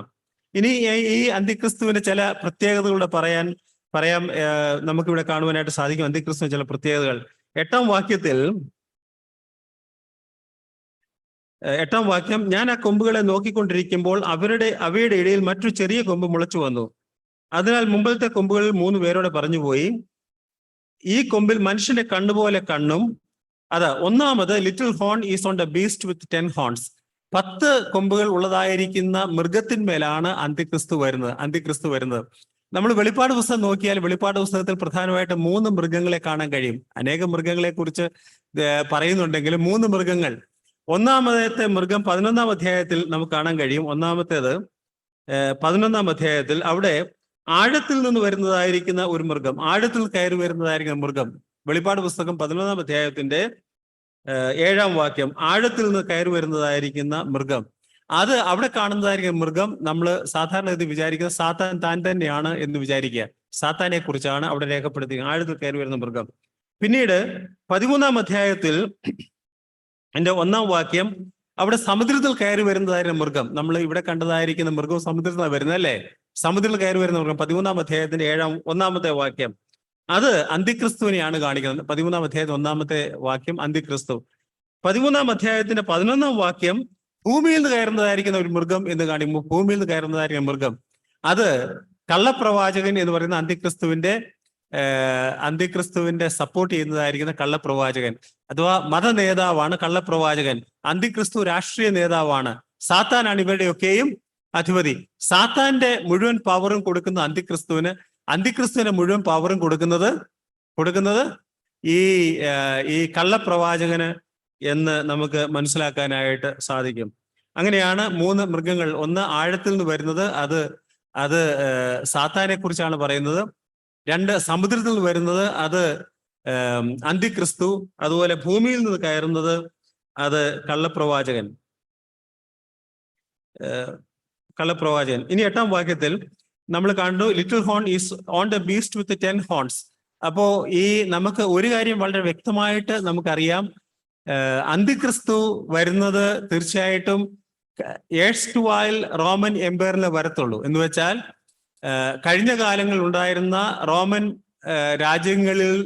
റോമൻ ഭരണക്രമത്തിൽപ്പെട്ട രാജ്യങ്ങളിൽ ഏതെങ്കിലും ഒരു രാജ്യത്തിൽ നിന്ന് മാത്രമേ അന്തിക്രിസ്തുവിന് വരാനായിട്ട് സാധ്യമാകൂ. അപ്പോൾ അതിന്റെ അർത്ഥം നമുക്ക് അറ്റ്ലീസ്റ്റ് കുറഞ്ഞ പക്ഷം അറിയാം, അമേരിക്കയെന്നോ ചൈനയെന്നോ ഒന്നും വരാൻ യാതൊരു സാധ്യതയുമില്ല. It has to be from one of the nations erstwhile Roman empire. ആ പണ്ട് കാലത്തുണ്ടായിരുന്ന റോമൻ ഭരണക്രമത്തിലെ ഏതെങ്കിലും ഒരു ഭരണക്രമത്തിൽ നിന്ന് മാത്രമേ അന്തിക്രിസ്തുവിന് വരുവാനായിട്ട് സാധ്യമാകുള്ളൂ. 13-ാം അധ്യായത്തിന് 1-ാം വാക്യം, അവിടെ വെളിപ്പാട് പുസ്തകം 13-1 അവിടെ നമ്മൾ കാണുന്നുണ്ട്. അവിടെയും നമ്മൾ കാണുന്നത് 10 കൊമ്പും 7 തലയും, കൊമ്പുകൾ 10 രാജമുടിയും, തലയിൽ ദൂഷണനാമങ്ങൾ ഉള്ള ഒരു മൃഗം സമുദ്രത്തിൽ കയറുന്നത് ഞാൻ കണ്ടു. അല്ലേ? അവിടെ 10 കൊമ്പും 7 തലയും, കൊമ്പുകൾ 10 രാജമുടിയും, തലയിൽ ദൂഷണനാമങ്ങൾ ഉള്ള ഒരു മൃഗം സമുദ്രത്തിൽ നിന്ന് കയറുന്നത് കണ്ടു. ആ മൃഗത്തിന്റെ സ്വഭാവങ്ങൾ നമുക്ക് വെളിപ്പാട് പുസ്തകം 13-ാം അധ്യായത്തിൽ കാണുവാനായിട്ട് കഴിയും. അപ്പൊ കുറഞ്ഞ പക്ഷം നമുക്ക് ഈ ഭാഗങ്ങൾ നമുക്ക് ദാനിയേൽ പ്രവചനം 2-ാം അധ്യായം, അവിടെ നെബൂഖദ്നേസർ കണ്ടതായിരിക്കുന്ന സ്വപ്നം, ആ സ്വപ്നത്തിൽ ഉള്ളതായിരിക്കുന്ന പാദങ്ങളിലാണ് വന്ന് അവിടെ ആ കല്ല് അടിക്കുന്നത്. കല്ല് എന്ന് പറഞ്ഞാൽ നമുക്കറിയാം കർത്താവായ യേശുക്രിസ്തുവിനെയാണ് കാണിക്കുന്നത്. താൻ വന്ന് അടിക്കുന്നത് ആ പാദങ്ങളെയാണ്. അപ്പം അതുമായിട്ട് ബന്ധപ്പെട്ട് മാത്രമേ അന്തിക്രിസ്തു വരാനായിട്ട് സാധ്യമാകുകയുള്ളൂ. ഏതെങ്കിലും ഒരു രാഷ്ട്രത്തു നിന്ന് അന്തിക്രിസ്തു അവിടെ ഇവിടെ എന്ന് പറഞ്ഞാൽ നമ്മൾ വിചാരിക്കേണ്ട ആവശ്യമില്ല. It has to be from one of the nations of erstwhile Roman empire. രണ്ടാമത്, it has the eyes of a man. നമ്മൾ കണ്ടതല്ലേ, ആ പടം കണ്ടതാണ്. ഒരു മനുഷ്യന്റെ കണ്ണുണ്ടായിരുന്നു. That means it is an intelligent, very intelligent person. He has to be an intelligent person. എട്ടാമത്തെ വാക്യത്തിൽ a mouth that spoke boastfully. നമ്മൾ 8-ാം വാക്യത്തിൽ അവിടെ നമ്മൾ കണ്ടു വമ്പ് പറയുന്ന വായ. വെളിപ്പാട് പുസ്തകം 13-ാം അധ്യായത്തിന് 5-ാം വാക്യത്തിൽ അവിടെയും വമ്പും ദൂഷണവും സംസാരിക്കുന്ന വായ് അതിന് ലഭിച്ചു എന്ന് നമ്മൾ കാണുന്നുണ്ട്. വെളിപ്പാട് പുസ്തകം 13-ാം അധ്യായത്തിന് 5-ാം വാക്യത്തിൽ വമ്പും ദൂഷണവും സംസാരിക്കുന്ന വായ് അതിന് ലഭിച്ചു എന്ന് വെച്ചാൽ വമ്പും ദൂഷണവും സംസാരിക്കുന്ന വ്യക്തിയായിരിക്കും അന്തിക്രിസ്തു. അപ്പോൾ നമ്മൾ കൃത്യമായിട്ട് നമുക്ക് ദാനിയേൽ പ്രവചനം 7-ാം അധ്യായവും വെളിപ്പാട് പുസ്തകം 13-ാം അധ്യായത്തിൽ അന്തിക്രിസ്തുവിനെ കുറിച്ച് പറയുന്നതും തമ്മിൽ നമുക്ക് കൃത്യമായിട്ട് കണക്ട് ചെയ്യാൻ പറ്റും, അല്ലേ? കണക്ട് ചെയ്യാൻ പറ്റും. യാതൊരു ഇൻകൺസിസ്റ്റൻസിയും ഇല്ല എന്നുള്ളതാണ്. ദാനിയേൽ പ്രവചനം 7-ാം അധ്യായം 25-ാം വാക്യത്തിൽ നമ്മൾ അവിടെ അവൻ അത്യുന്നതിന് വിരോധമായി വമ്പ് പറയുന്നു എന്ന് നമ്മളവിടെ വായിക്കുന്നു. വമ്പ് പറയുക എന്ന് വെച്ചാൽ ഇവന്റെ സ്വഭാവം എന്ന് പറയുന്നത്, അന്തിക്രിസ്തുവിന്റെ സ്വഭാവം എന്ന് പറയുന്നത് നമുക്കറിയാം. വാസ്തവത്തിൽ ഈ സാത്താന്യ തൃത്വത്തെ കുറിച്ച് നമ്മൾ പഠിച്ചതല്ലേ? സാത്താന്യ തൃത്വത്തെ കുറിച്ച് നമ്മൾ പഠിച്ചത് എപ്പോഴാണ് പഠിച്ചതെന്ന് ഓർമ്മയുണ്ടോ? ദൂതന്മാരെ കുറിച്ച് പഠിച്ചപ്പോൾ സാത്താന്യ തൃത്വത്തെ കുറിച്ച് നമ്മൾ പഠിക്കുകയുണ്ടായി. സാത്താന്യ തൃത്വത്തില് പിതാവായ ദൈവത്തിന്റെ, നമ്മുടെ ദൈവിക തൃത്വത്തിലുള്ള പിതാവായ ദൈവത്തിന്റെ സ്ഥാനത്ത് തന്നെ അവരോധിക്കുന്നത് ആരാ? സാത്താനാ. സാത്താൻ താൻ തന്നെയാ. സാത്താനും ദൈവിക തൃത്വത്തിലെ പിതാവിന് സമനായിട്ടാണ് സാത്താൻ തന്നെ കരുതിയിരിക്കുന്നത്. ദൈവിക തൃത്വത്തിലെ കർത്താവായ യേശുക്രിസ്തുവിന് സമനായിട്ടാണ് ആന്റിക്രൈസ്റ്റ് അവൻ കരുതിയിരിക്കുന്നത്. ദൈവിക തൃത്വത്തിലെ മൂന്നാമനായിരിക്കുന്ന പരിശുദ്ധാത്മാവിന് സമനായിട്ടാണ് വാസ്തവത്തിൽ ഈ കള്ളപ്രവാചകൻ കാണുന്നത്. അപ്പൊ ഈ കണക്ഷൻ നമുക്ക് കാണാനായിട്ട് സാധിക്കും. എ മൗത്ത് ദാറ്റ് സ്പോക്ക് ബോസ്ഫുള്ളി, വളരെ ദൈവത്തിന് എതിരായിട്ട് പറയുന്നത്, വമ്പ് പറയുന്നതായിരിക്കുന്ന ഒരു വായം. 20-ാം വാക്യത്തിൽ, 7-ാം അധ്യായത്തിൽ 20-ാം വാക്യത്തിൽ അവിടെ നമ്മൾ കാണുന്ന വേറൊരു കാര്യം, കാഴ്ചയ്ക്ക് വണ്ണമേറിയതുമായ മറ്റേ കൊമ്പിനെ കുറിച്ച്. കാഴ്ചയ്ക്ക് വണ്ണമേറിയത് കാഴ്ചയ്ക്ക് വണ്ണമേറിയത് എന്ന് രേഖപ്പെടുത്തി 7-ാം അധ്യായം 20-ാം വാക്യത്തിൽ കാഴ്ചയ്ക്ക് വണ്ണമേറിയത് എന്ന് വെച്ചാൽ, കാഴ്ചയ്ക്ക് വണ്ണമേറിയതെന്ന് വെച്ചാൽ അർത്ഥം എന്താ? It can be deceptive also, അല്ലേ? It can be deceptive. അല്ലെങ്കിൽ പിന്നെ കാഴ്ചയ്ക്ക് എന്ന് പറയേണ്ട ആവശ്യമില്ല, വണ്ണമേറിയെന്ന് പറഞ്ഞാൽ മതി. അപ്പം it can be deceptive also. This person, his appearance is deceptive. he himself project as a very stout person. വണ്ണമേറിയ നല്ല ശക്തിയുള്ള വ്യക്തിയായിട്ടാണ് തന്നെ താൻ കാണിക്കുന്നത്. പിന്നീട് 22-ാം വാക്യത്തിൽ വിശുദ്ധന്മാരുടെ യുദ്ധം ചെയ്തു അവരെ ജയിക്കുന്നത് ഞാൻ കണ്ടു. 13-ാം അധ്യായത്തിൽ, വെളിപ്പാട് പുസ്തകം 13-ാം അധ്യായം 7-ാം വാക്യത്തിൽ വിശുദ്ധന്മാരുടെ യുദ്ധം ചെയ്തു അവരെ ജയിപ്പാനും അതിന് അധികാരം ലഭിച്ചു. അപ്പൊ നമ്മൾ നോക്കൂ, എത്ര കറക്റ്റ് അല്ലേ? ദാനിയേൽ പ്രവചനം 7-ാം അധ്യായത്തിൽ പറയുന്ന ചെറിയ കൊമ്പ്, അത് അന്തിക്രിസ്തുവിനെ കുറിച്ചാണ് എന്നതിന് യാതൊരു സംശയത്തിന്റെ ആവശ്യമില്ല. കാര്യം ആ വ്യക്തിയുടെ സ്വഭാവവും 13-ാം അധ്യായത്തിൽ നമ്മൾ കാണുന്ന അന്തിക്രിസ്തുവിന്റെ സ്വഭാവവും, അത് രണ്ടും നമുക്ക് ഒന്നിനോട് കമ്പയർ ചെയ്യാനായിട്ട് സാധിക്കും. 13-ാം അധ്യായത്തിന് ആദ്യത്തെ 10 വാക്യങ്ങളാണ് പ്രധാനമായിട്ടും അന്തിക്രിസ്തുവിനെ കുറിച്ച് രേഖപ്പെടുത്തിയത്. 11-ാം വാക്യം മുതൽ അത് കള്ളപ്രവാചകനെ കുറിച്ചാണ് പ്രധാനമായിട്ടും രേഖപ്പെടുത്തിയിരിക്കുന്നത്. അപ്പം ഇതിന്റെ സ്വഭാവത്തിന്റെ ഒരു പ്രത്യേകത, made war with saints and prevailed. വിശുദ്ധന്മാർ യുദ്ധം ചെയ്ത് അവരെ തോൽപ്പിക്കാനായിട്ട് അതിന് സാധിക്കും എന്നുള്ളതാണ്. ഇനി 25-ാമത്തെ വാക്യത്തിൽ അതിന്റെ 3 സ്വഭാവങ്ങളുടെ നമുക്ക് കാണാൻ കഴിയും. 25-ാമത്തെ വാക്യം 7-ാം അധ്യായത്തിന്റെ അവിടെ അത്യുന്നതനായവന്റെ വിശുദ്ധന്മാരെ ഒടുക്കിക്കളയും. അവിടെ അതിനു മുമ്പ് അത്യുന്നത വിരോധമായി വമ്പ് പറയും. 13-ാം അധ്യായത്തിന് 6-ാം വാക്യത്തിൽ അവിടെ വെളിപ്പാട് പുസ്തകം 13-ന്റെ 6-ലും അത് ദൈവത്തിന്റെ നാമത്തെയും അവന്റെ കൂടാരത്തെയും സ്വർഗത്തിൽ വസിക്കുന്നവരെയും ദുഷിപ്പാൻ ദൈവദൂഷണത്തിനായി വായ് തുറന്നു. അതാ, he shall speak great words against the most high. ദൈവത്തിന് എതിരായിട്ട് താൻ ചെയ്ത ആദ്യത്തെ തെറ്റെന്താ? സാത്താൻ ചെയ്ത എന്താ? അതിന്റെ അല്ലേ, ഞാൻ ദൈവത്തിനോട് സമനാകും എന്നൊക്കെ പറഞ്ഞു, അല്ലേ? അതാണ് സാത്താൻ ചെയ്യുന്നത്. അതേ കാര്യം തന്നെ അന്തിക്രിസ്തു ചെയ്യുന്നത്. കാര്യം എന്താ അറിയാമോ? 13-ാം അധ്യായം, വെളിപ്പാട് പുസ്തകം 13-ാം അധ്യായം നമ്മൾ നോക്കിയാൽ അവിടെ 13-ാം അധ്യായത്തിന്റെ 2-ാം വാക്യ അവസാന ഭാഗം, അതിന് മഹാസർപ്പം എന്ന് വെച്ചാൽ അന്തിക്രിസ്തുവിന് മഹാസർപ്പം തന്റെ ശക്തിയും സിംഹാസനവും വലിയ അധികാരവും കൊടുത്തു എന്ന് വെച്ചാൽ സർപ്പത്തിന് അഥവാ സാത്താനുള്ളതായിരിക്കും സകല അധികാരം കൊടുത്തിരിക്കുന്ന ആർക്കാ? അന്തിക്രിസ്തുവിനാ. അവന്റെ എല്ലാ സ്വഭാവവും, സാത്താന്റെ സ്വഭാവം എല്ലാം പൂർണ്ണമായിട്ട് കാണുന്നത് ആരില്ല? അന്തിക്രിസ്തുവില, അല്ലേ? നമ്മൾ കർത്താവായ യേശു ക്രിസ്തുവിനെ കുറിച്ച് വായിക്കുമ്പോൾ പിതാവായ ദൈവത്തിന്റെ he's the express image of, അല്ലേ? ദൈവത്തിന്റെ പ്രതിരൂപമായിട്ട് നമുക്ക് കർത്താവിനെ കാണാൻ കഴിയും. അതേപോലെ തന്നെ സാത്താന്റെ പ്രതിരൂപമായിട്ട് നമുക്ക് അന്തിക്രിസ്തുവിനെ കാണാനായിട്ട് കഴിയും. ഇനി shall wear out the saints of the most high, അത് വെളിപ്പാട് പുസ്തകം 13-ാം അധ്യായത്തിന്റെ 7-ാം വാക്യത്തിൽ വിശുദ്ധന്മാർ യുദ്ധം ചെയ്ത് അവരെ ജയിപ്പാൻ എന്ന് വെച്ചാൽ നമുക്കറിയാം, ദാനിയേൽ പ്രവചനത്തിലും വെളിപ്പാട് പുസ്തകത്തിലും കാണുന്നു, ഇവർക്ക് ഈ അന്തിക്രിസ്തുവിന് വിശുദ്ധന്മാർ യുദ്ധം ചെയ്ത് ജയിക്കാനുള്ളതായിരിക്കുന്ന അവകാശം കൊടുത്തു. ഇനി ഒരു കാര്യം കൂടെ നമ്മൾ ഈ 7-ാം അധ്യായത്തിൽ അവനെ കുറിച്ച് കാണുന്നത് എന്താ?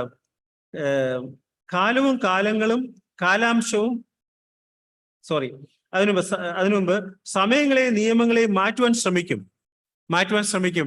ആ വാക്ക് എനിക്ക് വളരെ പ്രത്യേകിച്ച് ഇൻട്രസ്റ്റ് തോന്നി. കാര്യം എന്താ അറിയാമോ? 2-ാം അധ്യായത്തിൽ 21-ാം വാക്യത്തിൽ അവിടെ ദൈവത്തെക്കുറിച്ച് പറയുമ്പോൾ, കർത്താവായ യേശു അല്ലെങ്കിൽ യഹോവയായ ദൈവത്തെക്കുറിച്ച് പറയുമ്പോൾ അവിടെ നെബൂഖദ്നേസർ പറയുന്നതായിരിക്കുന്ന ഒരു കാര്യം. 2-ാം അധ്യായം, ദാനിയേൽ പ്രവചനം 2-ാം അധ്യായത്തിൽ 21-ാം വാക്യം, അവിടെ അവൻ കാലങ്ങളെയും സമയങ്ങളെയും മാറ്റുവാൻ ശ്രമിക്കുന്നതാണോ? നോക്കിയാട്ട് അങ്ങനെയാണോ? 2-ാം അധ്യായം 21-ാം വാക്യം, അവൻ കാലങ്ങളെയും സമയങ്ങളെയും മാറ്റുവാൻ ശ്രമിക്കുന്നു, രാജാക്കന്മാരെ നീക്കാൻ ശ്രമിക്കുന്നു, രാജാക്കന്മാരെ വാഴിക്കാൻ ശ്രമിക്കുന്നു. അങ്ങനെയാണോ? അല്ല. അവിടെ നിന്ന് എഴുതിയേക്കുന്നേ, അവൻ മാറ്റുന്നു, അവൻ നീക്കുന്നു, അവൻ വാഴിക്കുന്നു, അവൻ കൊടുക്കുന്നു എന്നൊക്കെ, അല്ലേ? ഡെഫിനിറ്റീവ് ആയിട്ടാണ്. പക്ഷെ ഈ അന്തിക്രിസ്തുവിനെ കുറിച്ച് നമ്മൾ വായിക്കുമ്പോൾ എന്താ അവിടെ വായിക്കുന്നത്? അവൻ കാലങ്ങളെയും സമയങ്ങളെയും മാറ്റുവാൻ ശ്രമിക്കും. എന്താ ഈ കാലങ്ങളെയും സമയങ്ങളെയും മാറ്റുവാൻ ശ്രമിക്കും എന്ന് പറയുന്നത്? യഹൂദന്റെ മാത്രമല്ല കേട്ടോ. അന്തിക്രിസ്തു വാസ്തവത്തിൽ പീഡനകാലത്തിന്റെ മധ്യത്തോടു കൂടിയാണ് ഇവൻ വാസ്തവത്തിൽ ഇവനെ ദൈവമായിട്ട് പ്രഖ്യാപിക്കുന്നു. പീഡനകാലത്തെ മധ്യത്തോടുകൂടി ഇവനെ ദൈവമായിട്ട് പ്രഖ്യാപിക്കും. നമ്മൾ മത്തായിയുടെ സുവിശേഷം 24 അധ്യായത്തിൽ അവിടെ കർത്താവായ യേശു ക്രിസ്തു പറയുമ്പോൾ അവിടെ ദാനിയേൽ പ്രവാചകൻ പറഞ്ഞതിനെ കുറിച്ച് 24 അധ്യായം, മത്തായിയുടെ സുവിശേഷം 24 അധ്യായം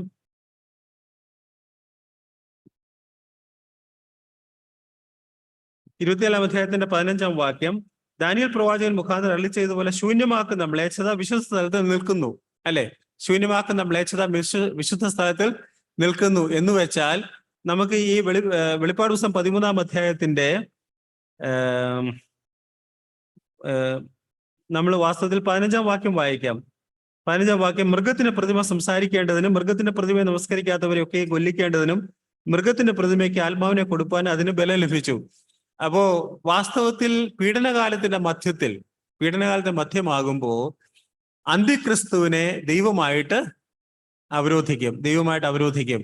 അന്തിക്രിസ്തുവിന് സംസാരിക്കാനുള്ള ഈ അന്തിക്രിസ്തുവിന്റെ ബിംബത്തിന് അഥവാ അവന്റെ വിഗ്രഹത്തിന് സംസാരിക്കാനുള്ളതായിരിക്കുന്ന പ്രതിമയ്ക്ക് സംസാരിക്കാനുള്ള കഴിവൊക്കെ കൊടുക്കും. വലിയ അത്ഭുതങ്ങൾ വാസ്തവത്തിൽ ഈ അന്തിക്രിസ്തുവിന്റെ സഹചാരിയായിരിക്കുന്ന മത നേതാവായിരിക്കുന്ന കള്ളപ്രവാചകന് അനേക അത്ഭുതങ്ങളൊക്കെ കാണിക്കാനായിട്ട് സാധിക്കും. അപ്പൊ എന്താ ഉണ്ടാകുമെന്ന് ചോദിച്ചാൽ ഈ പീഡനകാലത്തിന്റെ മധ്യത്തിൽ ഇവനെ ദൈവമായിട്ട് അവരോധിച്ച് കഴിയുമ്പോൾ പിന്നെ വാസ്തവത്തിൽ അന്തിക്രിസ്തുവിന് ദൈവത്തിന്റെ ആവശ്യമില്ല, വേറൊരു ദൈവത്തിന്റെ ആവശ്യം ഇല്ല. നമുക്കറിയാം വെളിപ്പാട് പുസ്തകം 17 അധ്യായത്തിലാണ് ദൈവമില്ലാത്ത സഭയുടെ ന്യായവിധി കാണുന്നത്. വെളിപ്പാട് പുസ്തകം 17 അധ്യായത്തിലാണ് കാണുന്നത്. അത് സംഭവിക്കുന്നത് പീഡനകാലത്തിന്റെ മധ്യത്തിൽ സംഭവിക്കുന്ന, വെളിപ്പാട് പുസ്തകം 17 അധ്യായത്തിൽ നടക്കുന്ന സംഭവങ്ങൾ പീഡനകാലത്തിന്റെ മധ്യത്തിൽ സംഭവിക്കേണ്ടതാണ്. അതെന്തുകൊണ്ടാണ് പീഡനകാലത്തിന്റെ മധ്യത്തിൽ സംഭവിക്കുന്നത് എന്ന് ചോദിച്ചാൽ പിന്നീട് അന്തിക്രിസ്തുവിന് വാസ്തവത്തിൽ വേറൊരു ദൈവത്തിന്റെ ആവശ്യമില്ല. അത്രയും കാലം ഈ സഭ ഭൂമിയിൽ നിന്ന് മാറ്റപ്പെട്ട് കഴിയുമ്പോൾ ഏറ്റവും പെട്ടെന്ന് ഉണ്ടാകാവുന്ന ലോകത്തിലുണ്ടാകുന്ന ഒരു കാര്യം എന്താണെന്ന് വെച്ചാൽ സ്യൂഡോ സഭ എന്ന് വെച്ചാൽ ദൈവമില്ലാത്ത സഭ അത് വളരെ വേഗം വളരും. സഭ എന്നതുകൊണ്ട് നമ്മൾ ക്രിസ്തീയ സഭ എന്ന് മാത്രം അർത്ഥമാക്കേണ്ട.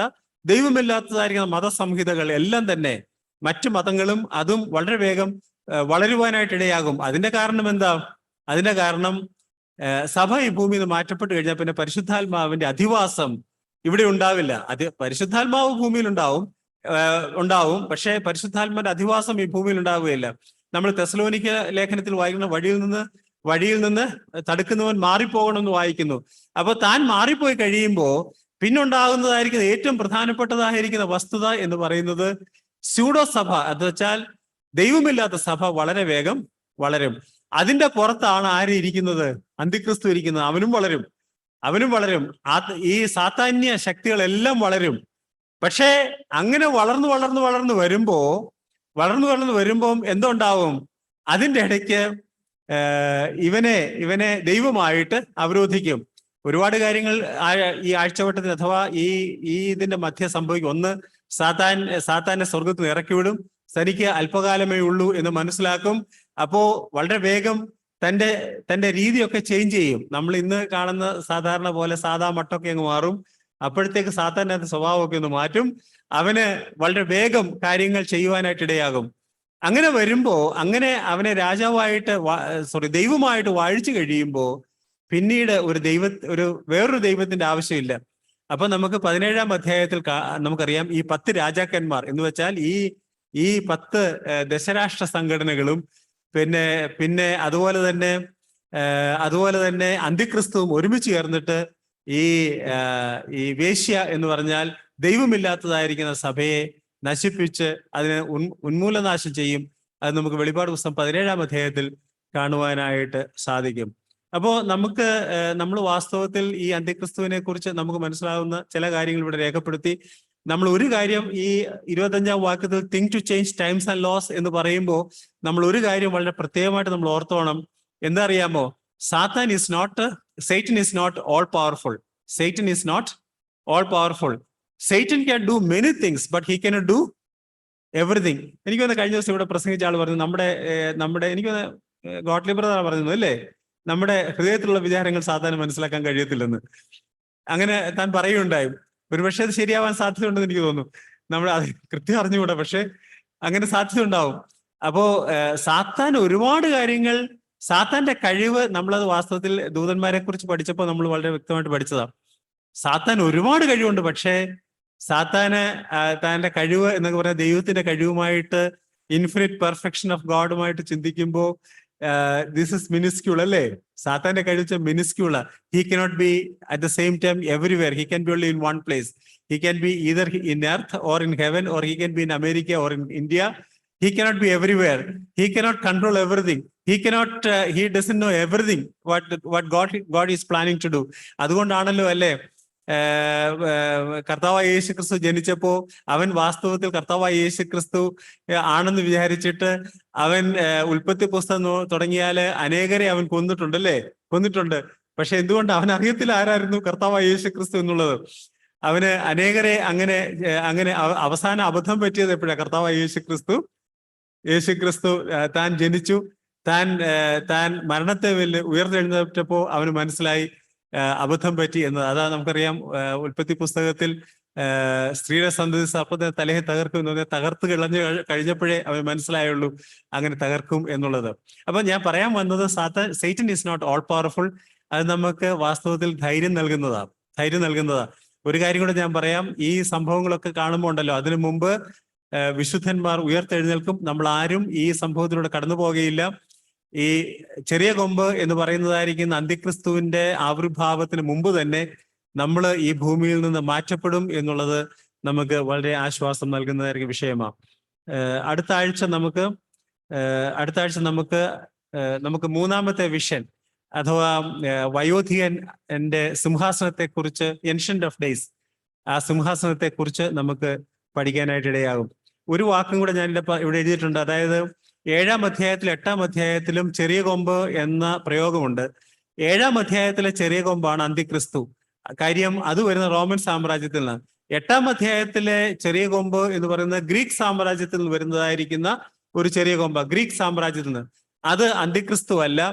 അത് വാസ്തവത്തിൽ എനിക്കൊന്ന് ചാർലി ബ്രദറോട് സംസാരിച്ചപ്പോ താൻ പറഞ്ഞു, യഹൂദ ജൂ ആന്റിക്രൈസ്റ്റ് എന്നൊരു പ്രയോഗം പറഞ്ഞു.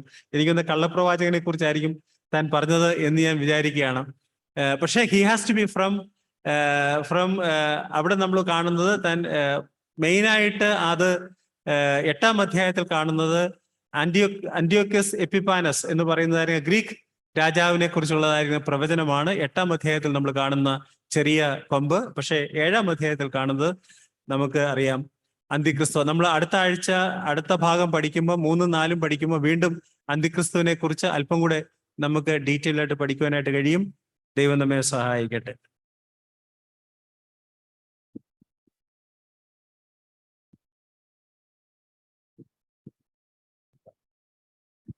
Thank you, Uncle. Let's praise God once again and thank Him for giving us this time to gather like this for our Bible study. As we were hearing about the 4 empires and the different way they are ruling, also we heard that even though there are different